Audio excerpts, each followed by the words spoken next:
just going to get, just bear with me 1 second.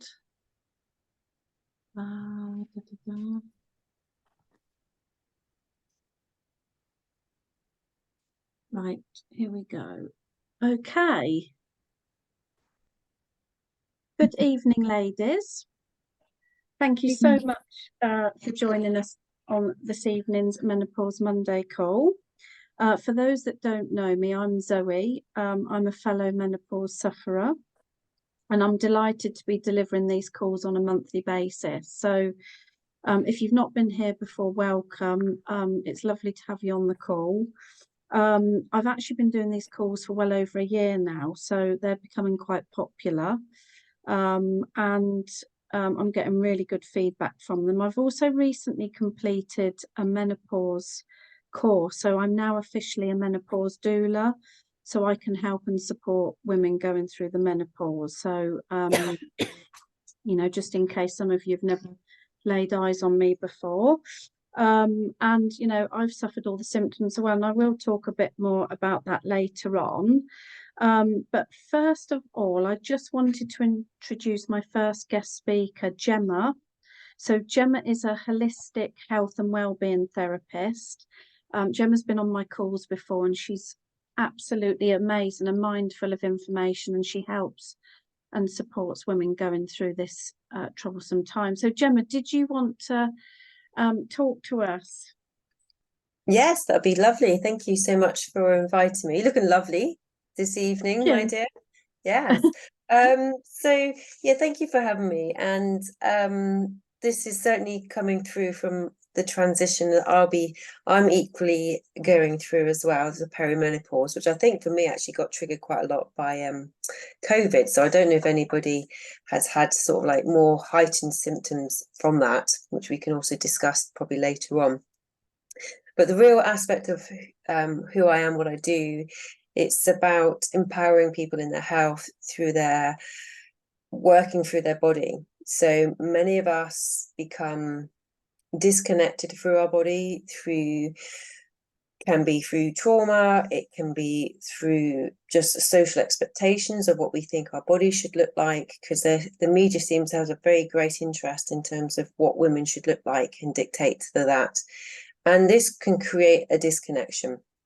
And I actually believe that menopause and perimenopause is a transitioning of life and can be hugely transformative. Now, transformation sounds really glamorous, but before a butterfly can appear, the caterpillar has to turn to mush. And it's really about going through a process of transformation for ourselves to become more empowered and to understand ourselves more.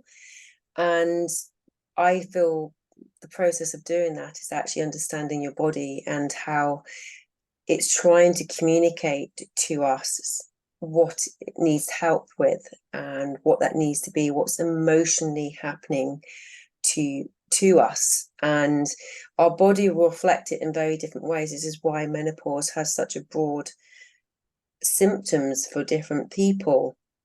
And I believe it's another aspect that's coming up for women to address what isn't serving them anymore, what isn't giving them purpose. And I'll give you an example for this. And I really believe it's about us spiritually connecting and opening up to more, for a greater understanding of who we are, and a greater acceptance of self, of love and acceptance. And this is really about transitioning through this. And I'll give you one example of why I believe this is that because there's something called the pineal gland. And I don't know if many people have heard of that, but it's like a little sized bean right in the center, in the middle of your brain. And it's actually a crystal. And it's a crystal, when you have puts under compression, creates like a bioelectricity. So it's a very powerful little magic bean right in the center of our mind, which relates quite a lot to our emotions. And this pineal gland, if it's not happy, if it's not connecting and being activated and being worked and used, can flame. It can become calcified through environmental issues as well. But the symptoms of that are weight gain, poor regulation of temperature, mood, aching, joints. So there's quite a lot of different symptoms that can come up, which can be seen in menopause. And this pineal gland has something very special to it. And not only does it function our body and our whole endocrine system through our pituitary gland, it also connects us up. It connects us to an electromagnetic field. So it's actually part of what we can create in our life. We can manifest. So, and I activate this through meditation, through visualization, through working for breathing techniques in my clinic. And it's a lot about creating different neuroplasticity in your body through recognizing old patterns or belief systems that are having a negative effect on you in your unconscious body, in your subconscious mind, to start creating the new plasticity, the new pathways of what you actually want to feel. And actually, that is your power. And I believe we are actually transitioning through the 3 stages of life of women, from the maiden, the mother, the crone. And the crone has this not very pleasant association with it, which I think comes back to these fairy tales where the child comes up and she's in her maiden and then she needs to wait for her prince. But then you've got a load of witches. And it's like depicting women as, it's lovely when you're in your maiden energy, but once you get to that older pace, you just turn into this witch. And actually, this is when women are actually in their real power. And that is how I do, is about really recognizing this is a transition now to come into your power, to recognize who you are, have greater self-love and acceptance, and to start let going of the BS or bullshit or whatever you want to call it, belief systems that block you from your joy. And things like women can't be angry, or self-care or looking after yourself is selfish. There can be so many ingrained belief systems that are in our bodies that we carry, and without knowing it, subconsciously are part of our thought processes and day-to-day actions and what we do. And it's about seeing those old patterns to start changing it to actually be what you want to be more of. So I actually see menopause as part of that journey into more of your spiritual, your wisdom, and who you are, and just rock as you, finding your inner gold and really owning it, really. And that comes through boundaries, recognizing yourself and what you really want for life. So that's sort of how I work. And it's about the whole energy of it is about connecting to your body, knowing what your body is trying to tell you, and then really just when you know you can do something about it, that's when you're empowered. That's when you can go, I'm choosing this. And choice is the power. And I deeply believe we always have a choice. It's fear that tells us we don't. And when you start to have the awareness of what's going on with your body, loving your body, appreciating your body, being grateful for your body rather than rejecting it because for some reason we don't think it's enough, this is when you switch, and this is when you change, and that's when you find your inner gold. And you become this maiden, you hold that maiden energy, that's this beauty, but you're in your power. You know your boundaries, you know what serves you. You're not living your life by somebody else's expectations. You're doing it for you, and you're doing that with an open heart. So yeah, that's Blimey, Gemma, that's incredible. That's absolutely incredible. Thank you so much for sharing that. I think it just actually, for me, confirms how much and how important it is for us to be looking after ourselves. You know, we're too busy running around after kids, husbands, other people, and we're not even thinking about ourselves, are we? And actually, that just, I think, confirms how important it is that we do need time for ourselves, and we need to work on ourselves, and actually things fall into place then, don't they? They do. And I think it's about self-worth, knowing your worth, knowing your value, and know that it's not selfish. Actually, it's self-care. And I don't know where it all started, where that, you know, somehow looking after yourself is selfish. And that's again another old belief system that we need to break down from. And actually, you can't really be present for anybody unless you're not fully present for yourself. And you know, and actually interesting, in clinic today, it's really about the martyr energy that was coming up in all my different clients. And it was, if you think about a martyr energy, it's kind of, you're taking things on to try and help others, but all you're doing is taking on something you can't do anything about, but self-sacrificing. But you're not actually making anything really better. So there's the real where women have taken on other people's shite, basically, and it's not theirs. And they need to literally hand it back with love and just kind of not be that martyr, that self-sacrifice way of being, and actually look after themselves and bring their energy back into them rather than everyone else. Wow. Yeah, no, that's amazing. Thank you so much for You're sharing that. I welcome. think what we'll do is at the end, obviously, we'll have a questions and answers thing. So, and then if we've got time at the end, we can ask, anybody can ask Gemma some questions. I was going to actually come next to my next guest, Zoe.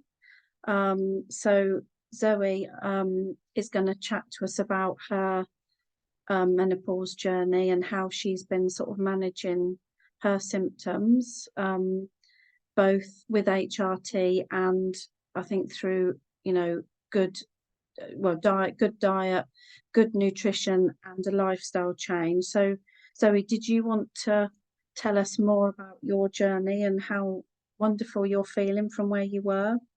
Yes, thank you. Hi everyone. I'm not Philip Howarth. In fact, tonight I'm actually Wonder Woman. She's Wonder Woman. So yeah, I'm rocking that vibe tonight. Yeah, menopause, bloody hell. I started 41. Didn't know what the hell was going on with me. Severe depression, anxiety, periods just all over the place every 3 weeks, getting heavier, lasting longer. I've always had PMT. That was just completely exacerbated and lasting longer. Went to the doctor. She told me I was too young.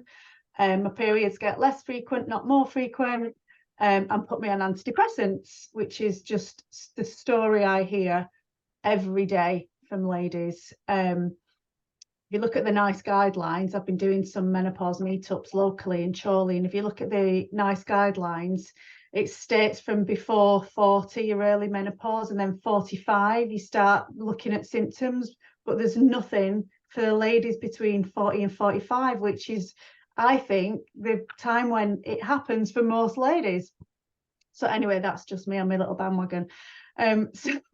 So then about 4 years later, I did loads of reading, loads of research, went back to the doctors fully equipped. And what I didn't realise, I was having night sweats. It was like a legacy after I'd had an epidural and a spinal after I had my son.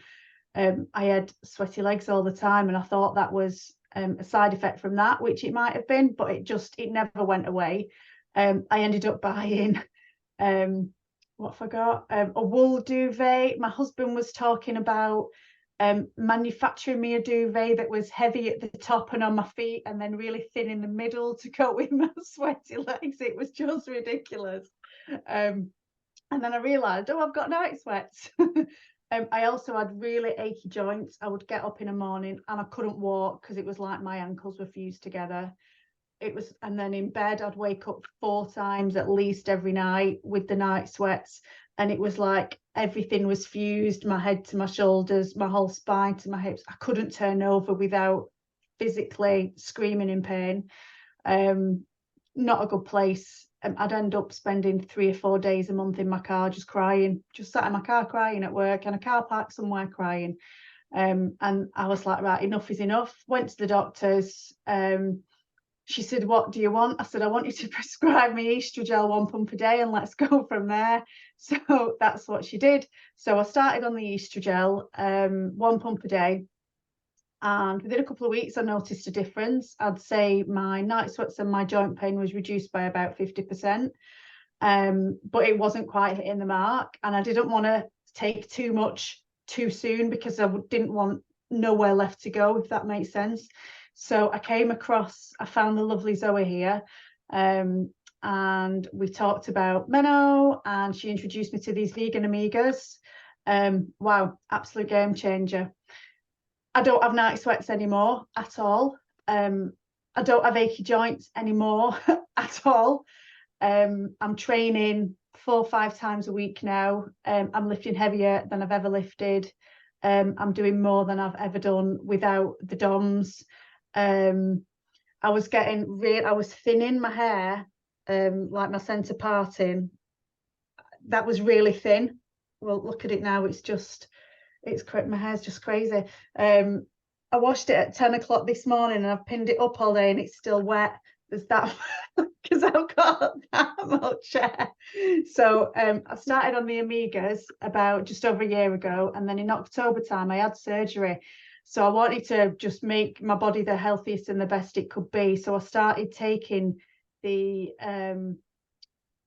premium capsules, so the fruit, the veg and the berries. And I've seen a difference again with my hair. I had a massive result from the Amigas with my hair, but I think the berries as well have really helped that. But with all the supplements that I'm taking, I'm just not really getting sick. I have asthma, so when I get a cold, I get a really bad cold, but touch wood, I've not really been that poorly. So yeah, it's all good. So I'm still taking HRT, and I'm taking the premiums as well and the Amigas. I also take a magnesium supplement, and I also take oh god, I've forgotten what it's called. I'll put it on here because I can't remember what it's called. Creatine, massively studied supplement. It's been used in the fitness industry for decades and decades, and that has been shown to show some benefits for perimenopausal women as well. So yeah, I take a whole host of goodies. So that's my story.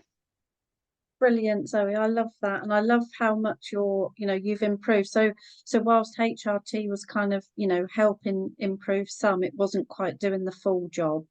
So Absolutely, you just really needed to make sure that the nutrition that was going into your body was top notch, so that your body could sort of function in that respect. And and I know you take the protein shakes as well, Zoe. Tell us a little bit about how important it is for us menopausal women to make sure that we're having protein in our diet. So I've done tons and tons of reading. I'm not an expert, I'm not claiming to be an expert. By all means, go and do your own research. But I've learned so much. So basically, the recommended protein intake for adults in the UK is 0.75 of a gram per kilogram of body weight. When you're obviously your estrogen reduces. This can cause sarcopenia, so muscle loss. So we need to increase our protein intake to help with our muscles and to help with our joints, in a nutshell. So the recommended dose is 1 to 1.4 grams of protein per kilogram of body weight. So I've just made a few notes. So basically, if you're 9 stone, you need 68 grams of protein. If you're 10 stone, 76 grams of protein. 11 stone, 84 grams of protein. 12 stone, 91 grams of protein per day. It's useful to log what you're eating and make sure you're getting that protein. I use my FitnessPal app to log all my meals, so I know I'm hitting my macros. What else was going to say? So where can we get this protein from? So yeah, meat, fish, dairy, all good. However, I need extra, especially because I'm training. I try and have 100 grams of protein a day, which sometimes is a struggle. So I will have extras, like I will have a protein shake. So there's 25 grams of protein per serving with this award-winning protein shake. It's really good. Take it with water. It massively reduces DOMS as well. I can't even tell you the DOMS I used to get, and I get like 10% of DOMS these days. It's just amazing. So I'll have that pre or post workout, or if I've not had enough protein in a day, I'll just have a quick drink of that and just try and top it up. Tell everyone what a DOMS is, because not everyone knows what a DOM is. It's delayed onset of muscular soreness. So you know when you go to the gym and then you can't walk 3 days later, it's that. Ouch. So yeah, ouch indeed. Yeah, it can really hurt. But that's massively helped with that. Other ways to get some protein in. I do sales, so I'm out on the road all day. So trying to get something healthy to eat at supermarkets, I find really expensive and really quite difficult. It's all like I don't really eat bread because it's full of rubbish and I just don't like it. So trying to get a healthy option at lunch, I just really struggle. So I have shakes and I take these with me, and these have got, I think, about 25 grams of protein in as well. So I'll have that. But then for extra protein, here's one I made earlier, I add some peanut butter powder. So I'll bob that in there as well. Today I had this and a banana, all shaken, not stirred. And I love that. That's my favourite one. Milks as well. So if you're having a plant-based milk, so the almond milk contains I think it's 0.3 of a gram per 100 ml, nothing. The soy one, it's a phytoestrogen, so our body kind of recognizes it as an estrogen, so it's good to replace your estrogen as well with that. And this contains, I think it's 3.3 grams per 100 ml, so it's 10 times more protein in this than in this. Is that just soya then? What about coconut or oat? I don't know because I don't drink that. Do you not have that? Oh, that's interesting. No, I didn't know that, sorry. Oat milk is 1 gram of protein per 100 mils. So your soy is your best one. Protein rich drink. Obviously get the unsweetened ones. But it depends what you like. You know, just get what you like. But this is, like I say, the soy, the phytoestrogen is really good, just topping up estrogen, because obviously we're missing that. Other ways to get protein in, I'll put a tin of beans in. You know, if I'm making a stew or something, I'll just throw them in, or I'll throw them in a salad. And a good way of getting protein in from beans and pulses. Again, peanut butter. Just try and get the one that is just peanuts mashed up and not full of palm oil and all the other sorts of rubbish. But I have this in my car, so I'll sit with this, and then if I'm hungry and I'm feeling a bit peckish, I'll just get a handful and just snack on some nuts. Yeah, I'll do the same actually. And they fill you up, don't they? The other day. With honey, a bit of coconut oil. You can't taste it. No, I don't like coconut. Can't taste it. A mashed banana, seeds, nuts, cranberries, raisins, and baked it. Well, with some oats as well. Oats, another good one. Forgetting your. Got a store cupboards there. I know, it's everything. I've got everything here. Yeah, but one thing I found amazingly interesting when I was doing this research, it's called the protein leverage effect, and I keep telling anyone of menopausal age about this. So when our estrogen reduces, our body's craving protein because we need that to maintain our muscles, but our bodies won't tell us it's protein we're craving, and we'll just eat until we get enough protein, and then our body says, right, enough's enough. But we don't know that it's protein it's wanting. So we could be snacking on crap because we've got this hungry feeling and we're not sure why. So if you're feeling peckish, grab something protein rich first, grab some nuts, grab a bit of peanut butter, get your spoon in there. Not gonna lie, I do that all the time. Try, instead of going for a bag of crisps or an apple, just get something more protein dense. Or even like a boiled egg. I quite often have a boiled egg. Yeah, boiled eggs. I have them in the car. I'll have a couple of eggs for a snack. Seeds. I'm just looking at my my notes here, but there's other studies done that suggest that even if we just have protein for a short-term boost, that will improve our lean muscle mass, our strength, and our physical performance. So protein is key. Brilliant. Yeah. No, that's amazing, isn't it? And actually, you know, until you kind of get to this stage of life, you don't realize that all of these things are so important. And I mean, Gemma's just put a load of other bits and pieces in the comments there, you know, which are good as well. So I haven't got my glasses on, so but yeah, have a read in there, ladies. So, oh, I tell you what, that's amazing advice, Zoe. Thank you so much for that. Thanks for sharing your journey with us. And I just really wanted to go on and tell you a bit about the Omegas. I recommended these Omega capsules to Zoe, you know, like over a year ago, and I myself have been on them for the last 3 years. So I was struggling like Zoe. I mean, I don't take HRT.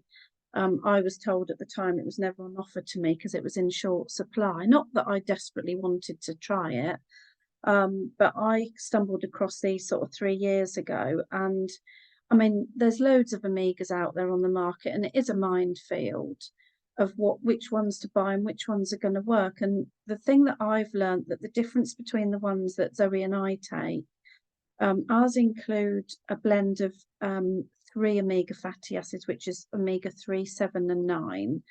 And actually it does bridge the gap with what you're not getting in your diet every day. Our bodies can't naturally produce those, so we do need to take them in through our diet, or we need to supplement them.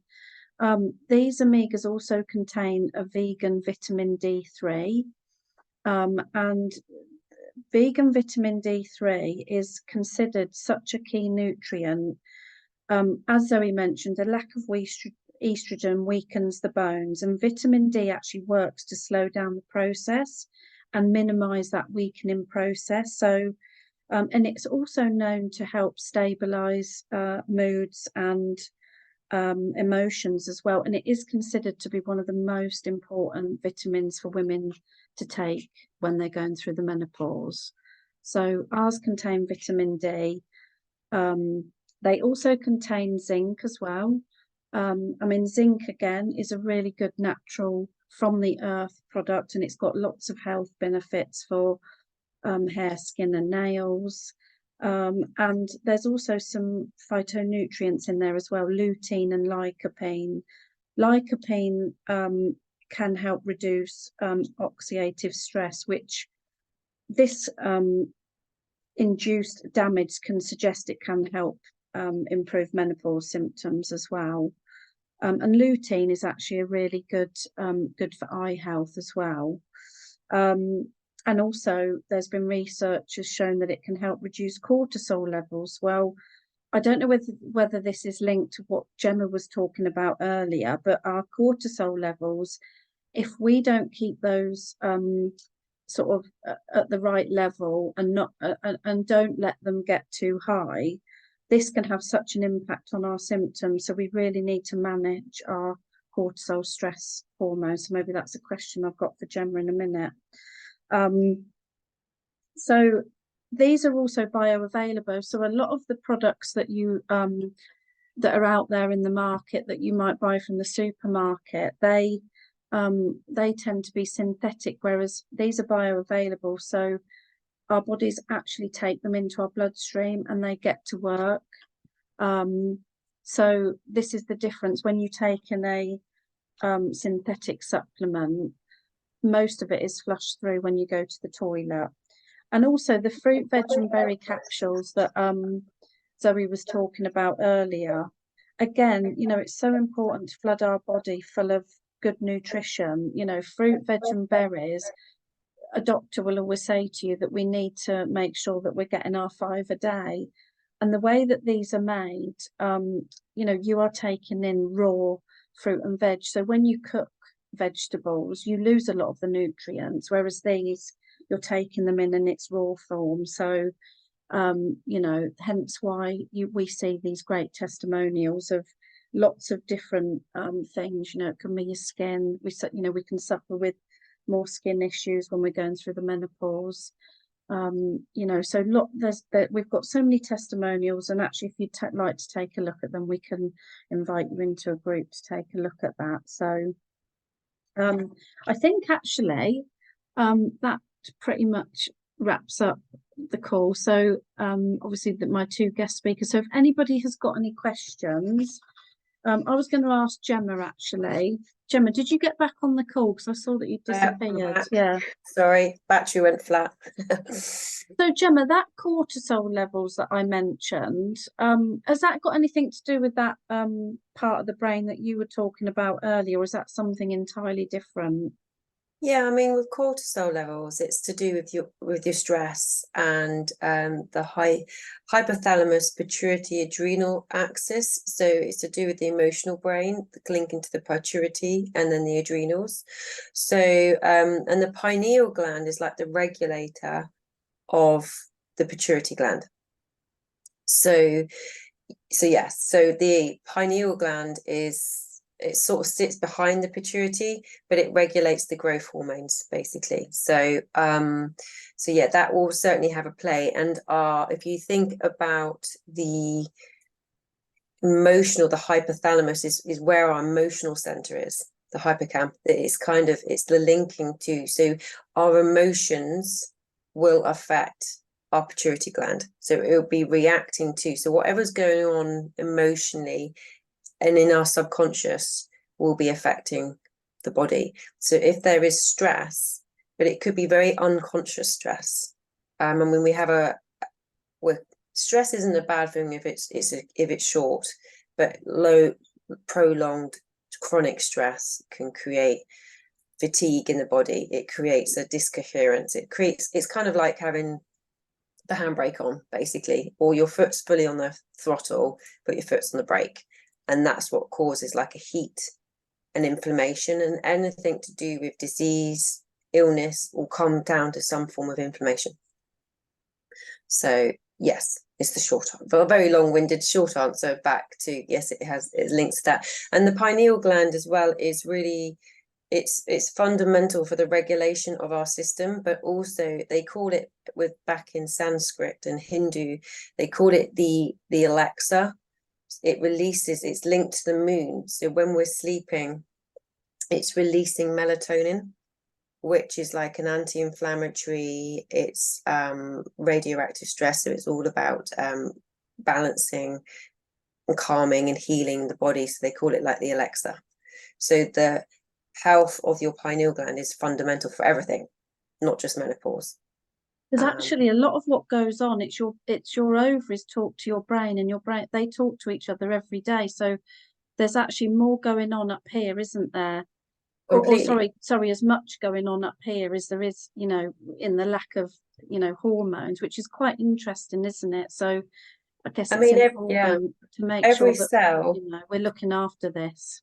Completely. And I think menopause is more of it's like an inflammatory marker again of what's carrying through the body, and we can carry stress throughout our body, but then the body an inability to cope with that so much. And this is where I also believe that when we had more communities or more roles, that you would have taken on, there'd have been a community supporting you with that stress, whereas now we're quite individual and we're having to do everything ourselves and work and house life. So there's a whole load of stress, whereas actually in those later years, that's when the lady sat back and she's like, right, I'm the wisdom lady, you come to me and I talk to you about my wisdom, and everyone else kind of does the more physical work.